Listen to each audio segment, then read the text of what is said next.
Warhammer is a world with many problems. The gods are angry, the peasants are screaming, and the average life expectancy is about 12 seconds. The threats we face are what happens when you microwave gooning, brain rot, gaslighting, and League of Legends into what can only be described as a heresy-induced narcoleptic coma. And there's only one faction that has positively violent tendencies required to attempt such deterministic extermination. So, to accomplish our holy mission, I've divided our campaign into 3 phases: uniting the Empire via guns, building up the economy for bigger guns, and then using said guns to forcefully recycle chaos into a terrain feature. And very much like I am right now, we shall be setting the difficulty to very hard. So our campaign begins with an active war against Empire Successionists, a bold political movement, swiftly addressed by deploying local drunk riders. The survivors, after newly acquired patriotic duty, decided to join our cause, allowing us to make paste of their former comrades as we plug walk into their first city. By the end of turn 2, I've repositioned for the next target of property damage, keeping the morale high while recruiting a few angry Russians with bows. The Successionists, in the act of defiant optimism, stationed their remaining army inside the city, outnumbering us 2 to 1. Probably. I didn't actually do the math, and leaving us no choice but to illuminate them with my signature strategy, turning men into carpets. Well, mostly my men, which ironically in turn unlocked a reassuring presence. With the last city flattened and the rebellion politely erased from history, the home province is secured for our upcoming explosive world tour, which we shall begin in Nuln. Now, you might be asking, why are we waging war against our fellow man? People who share our goals, our culture, and who could, in theory, be peacefully confederated. Because masculine men of the Empire do not engage in diplomacy. They reload, which is why we're doing diplomacy. I began redeploying our forces just in time. A high-density goblin boy band was detected just north of the capital. Imperial authority was low, morale was fictional, and the geopolitical situation resembled a toddler's crayon drawing of a battlefield. The beastmen were marching towards our heartland. The vampire counts were funneling our western border, and the goblins were sharpening sticks and spelling war wrong. Thankfully, the goblins made a strategic blunder. They split their army, putting their leader out in the open. Naturally, I responded with a high-speed decapitation strike. He died along with half of his force. The other half got conveniently eaten by the vampires, giving us a clear path to reclaim the righteous flag-waving imperial clay. Meanwhile, the beastmen finally decided to hit the capital. The battle was fierce, the body count was biblical, and the ground was now legally considered a mass grave. We crushed the survivors under the bureaucratic hoof-hunting protocol and cleared the path of our main army to push north. After liberating the Black Pit and Middenheim, I noticed the vampires were making some concerning real estate moves to the east. To remind them of the Empire zoning laws, I dispatched a witch hunter to deliver some targeted moral feedback. Oddly enough, this offended the French, which in turn they declared war, walked into my fort, died instantly, refused to elaborate, and then peaced out. Goblins gone, and the sideshow over, it was time to deal with Festus, a man who looks like he was grown in a swamp and taught medicine by slapping. I sniped one of his roaming armies, sliced his territory in half, and began my final descent into Festus land. The battle was short. A swift strike with a hammer to the plagueling and his wife turned a lovely couple into a lovely crater, giving us the momentum to push deeper into what I would soon consider prime real estate. Meanwhile, rebel scum intercepted one of my supporting armies, en route to clean up the northern provinces, and the vampires had begun massing a sizable force at our eastern border. I had no troops nearby, just a lot of confidence and a questionable strategy. Naturally, we responded with diplomacy, violent diplomacy. With the rebellion smacked down, our main army moved to attack Brass Keep, Festus' capital, and what I assume was also his personal swamp-themed meth lab. Back home, the vampires made their move. Eilhart was the first to fall under the siege by 3 full vampire armies. What I didn't expect was the last march of the Ents, coming to our aid seemingly out of nowhere. Our entire garrison died, most of our tree friends died, but together we pulled off the impossible, significantly delaying the vampire assault. To reinforce the region, I rerouted one of our anti-rebel troops, consisting mostly of unemployed drunken militia, and sent a witch hunter ahead to delay the enemy with some good old-fashioned targeted harassment. Back in the capital, we launched a rigorous recruitment campaign with the little funds that we had left. Meanwhile, the vampires regrouped and launched another assault at Eilhart. Our garrison was still very much dead, at which point the collapsing morale was in a personal race against collapsing economy. Things were looking grim until the vampires deployed a brilliant strategy, after what I assume they had read in Sun Tzu, which consisted of marching directly into my fort, dying instantly, and then retreating. France continued his northern crusade against the Plague Lord with disturbing efficiency. The vampires, though, continued to push through and sacked Carroburg, completely evading our armies. So I abandoned the Black Pit and redeployed our forces to meet the vampire stag head-on, prioritizing the defense of the real cities over the Goblin capital. Despite lacking serious troop presence in the south, things weren't so terrible. I mean, sure, the vampires had only taken one city and sacked another.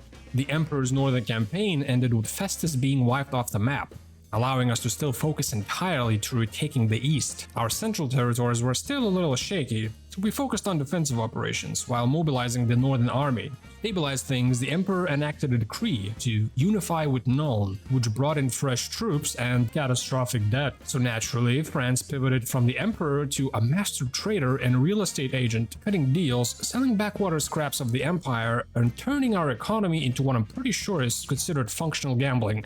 We bought some extra time by trapping Sylvania in a bureaucratic labyrinth while we pulverized the Western Front. Our new army is consolidated into the most efficient death machine mankind has ever produced, and the reinforcements from the east, the vampires finally lost the initiative, wiping out 3 of their armies and retaking Eilhard from their cold, Cheeto-dusted fingers. Pressure was still mounting from the north and the east, our witch hunters were doing God's most invasive work, and the vampires began collapsing. So we finally ended the war by crushing the last remnants of the vampire resistance, reclaiming every city they had sullied, only to be immediately attacked by the Norwegians. Fortunately, the Emperor was nearby, which turned the war into a highway police chase. Meanwhile, our allies' contribution to the war effort consisted of mass suicide, leaving my single army to carry on the war by themselves. Another war with Sylvania was already brewing. Luckily, my legal traps of paperwork slowed them down better than any garrison ever could. So given our dire situation, to save up some time and effort, I decided to peace out the vampires and redeploy our armies to the north, because we were outnumbered 2-1,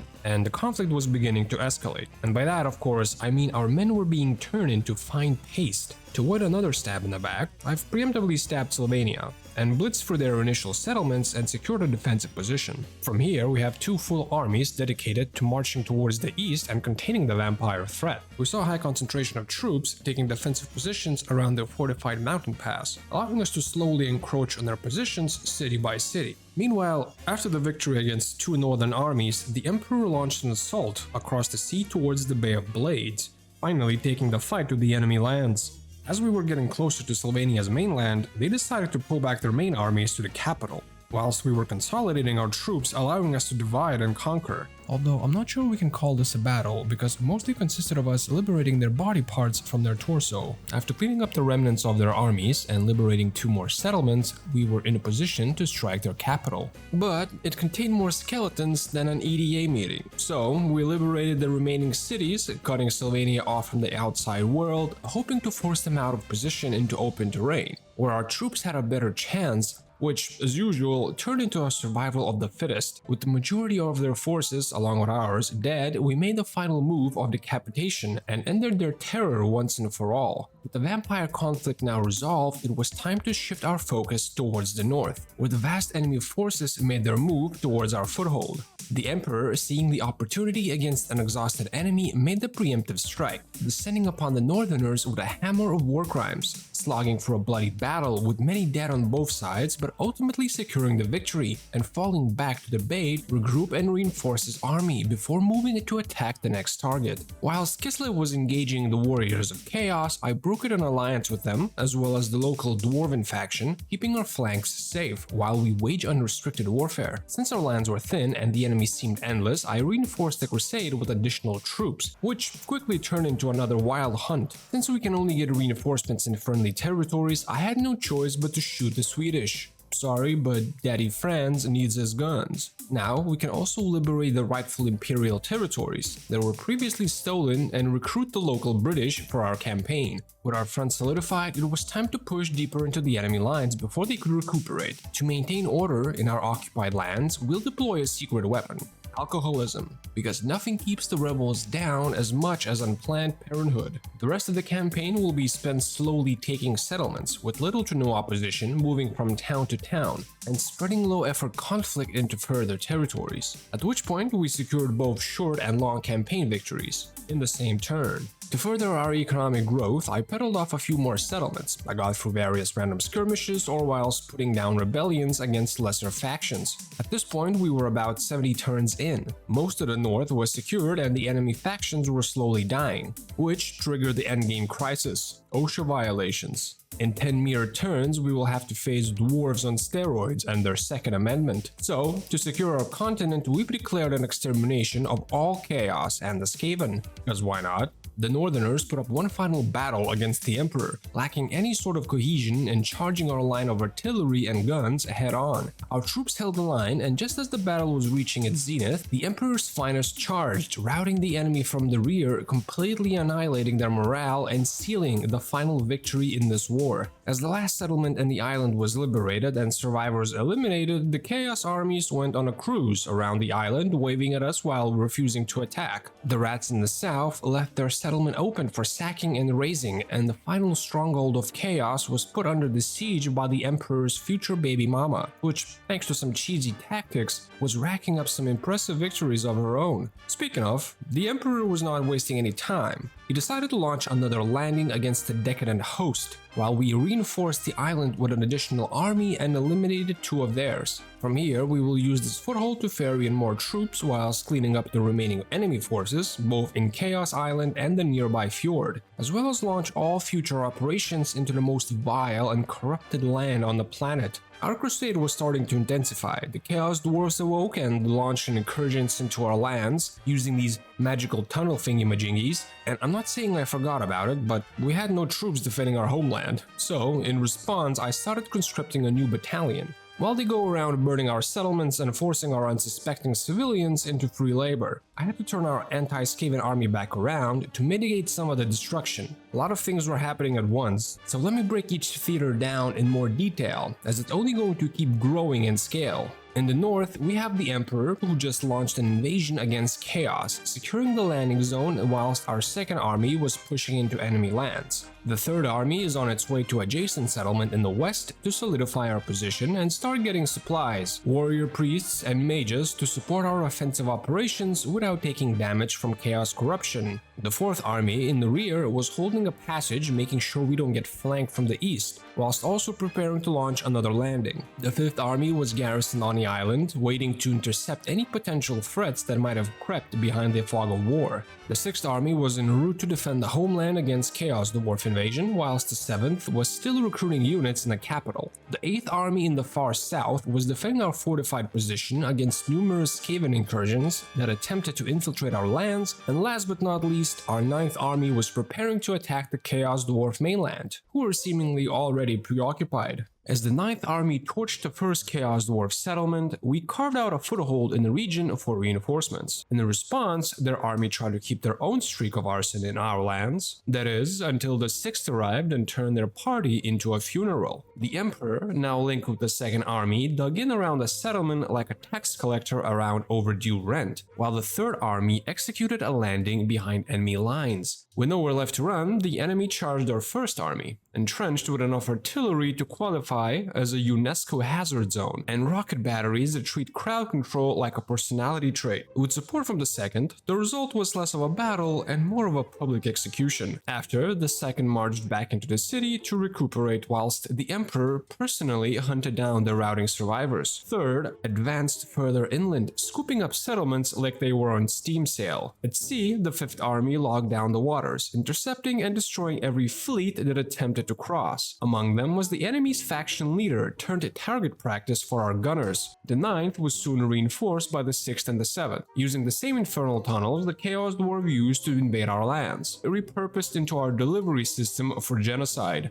By this stage, most of the Northern Purge went smoothly, like running a power watcher over heresy, and our operation was expanding at speed. The Emperor even claimed Galmaraz, a god killer that once split a demon prince and now doubles as imperial policy, which brings us to our next target. The Dark Elves, a conflict I was dreading, because fighting Dark Elves is about as fun as jamming broken glass behind your eyelids. Luckily, by this point, our handgunners and artillery outranged their repeater spam, and our cavalry ran down their infantry like Uber drivers on performance reviews. In the west, we opened a second purge by including Nagaron as well, blitzing through their initial settlements thinking it would be a quick war. I was wrong. Back home, I raised 2 more armies thanks to our booming military-industrial complex and economy built on dubious contracts. The 8th and the 10th marched south, as the Skaven finally made their move after so many turns of benign neglect. Against the Dark Elves, our progress was a war of positioning. We were constantly forced into defensive battles due to limited troops, stretched supply lines, upkeep getting more expensive than my warpstone addiction, and potent black magic. So potent, in fact, that it randomly changed the terrain climate. Regardless, we used the forest to mask our approach and close the gap with their ranged units. Grenade launcher cavalry shredded their formation, while the swords and halberds folded them into the soil. Back in the continent, the 6th and the 7th went on their genocidal crusade against minor wasteland factions, prepping to join the 9th against the Greenskins. The 8th and the 10th clash with the Skaven in the south, which is basically like Dark Elf combat, except instead of broken glass in your eyelids, it's dragging your nutsack across razor blades in the form of endless ambushes. If you've never been ambushed by Skaven, it turns Total War into a horror survival, with hordes descending from all sides, artillery performing forced battlefield surgery, and vermin chewing through both armor and morale. But once revealed, it's open season, since our rocket batteries and rifles are sexually attracted to cluttered units in narrow tunnels. After we liberated the last Chaos Dwarf settlement and crushed the Greenskin main armies, we achieved ultimate campaign victory. But our mission was far from over. Back in the Far Isles, we fought a decisive battle to cripple the Dark Elf war capacity, attacking 2 of their main armies with 1 exhausted but veteran force. Using forests for concealment once again, grenade launchers to hit their flanks while the main line advanced uphill. Gunners, mortars, and steam tanks tore through their front, while magic and launchers decimated the rest. Their front line was racked up like a KD farm, allowing us to finally cleanse their corruption and the population which will finally be illuminated. The war in the east went just as smoothly. The Emperor's First with his elite chosen faced little resistance besides a few token garrisons. Dwarves safeguarding our flanks as we transitioned back into Chaos Lands and shot anyone that moved. Back home, our 3 friends decided to cancel our trade agreements, so I cancelled their conservation rights. Skaven, having lost their main armies, were slowly exterminated as we allied with the French and the dwarves to push out the corruption. The warhost of the apocalypse went about the way you'd imagine. Every encounter turned into Saigon. But is it a war crime if the enemy can be negotiated with? Well, not according to our future history books, which is why the Purge of the Greenskins will be remembered as a proactive recolonization. Both the warhost and the Greenskins or wipe off the continent once and for all. As our armies regrouped in the west, our scouts uncovered a new desolation in the South American wastes. Thanks to Khorne and Skaven, it was time to prepare for another invasion. And just in time, Rackland's 1st Tank Division finished trials in a local conservation area, making the Wood Elves the first test subjects as well as the casualties of mobile warfare. Since our armies made contact with foreign legions, discovering firsthand the joys of fighting local men too angry to die. Losses were acceptable. On the French peninsula, our armies having successfully landed and liberated territories fought their hardest battle yet. 4 Skaven stacks materialized out of nowhere, forcing the most micro-intense fight of the campaign. As the endless hordes swarmed, the lands were shaky, as it was less about strategy and more of a drug-induced mosh pit at 4 AM. Casualties piled, rockets terraformed the terrain, and the Skaven were obliterated. Final death toll? Yes. With the last peninsula cleansed, the rats retreated to their homeland, sparing me the paperwork, as well as Nurgle's last remnants were exterminated in a quick blitzkrieg, who politely rolled over and died. Gentlemen, we had fought and bled across continents, but we still had one fight left, the largest naval invasion in Warhammer history. 10,000 troops, dozens of artillery, an entire tank company, countless mages, warrior priests, everything short of a B-29 bomber, which frankly would have been a little too easy. It was D-Day in the old world. The last Skaven were purged, and the final Chaos Lord awaited. The 1st and 2nd armies secured the beachhead, while the 3rd through the 6th formed the spearhead, obliterating everything ahead. Not even the Lord himself could withstand the concentrated force of Imperial family values. The 1st Reichland Tank Division spearheaded the final push. Our ordnance was so overwhelming, the enemy couldn't even get within render distance without getting dematerialized from a plane of existence. Finally, our 4 armies crushed the 2 remaining Chaos hosts in the last engagement, bottling them up in the narrow passes and hammering them with tanks and rockets until they were unalive. And so the last city was liberated. The world was finally cleansed and the crusade was complete. Thank you for embarking on this journey with me. Together we erased chaos and corruption from the map and proved with enough rockets even gods themselves can be recycled into terrain.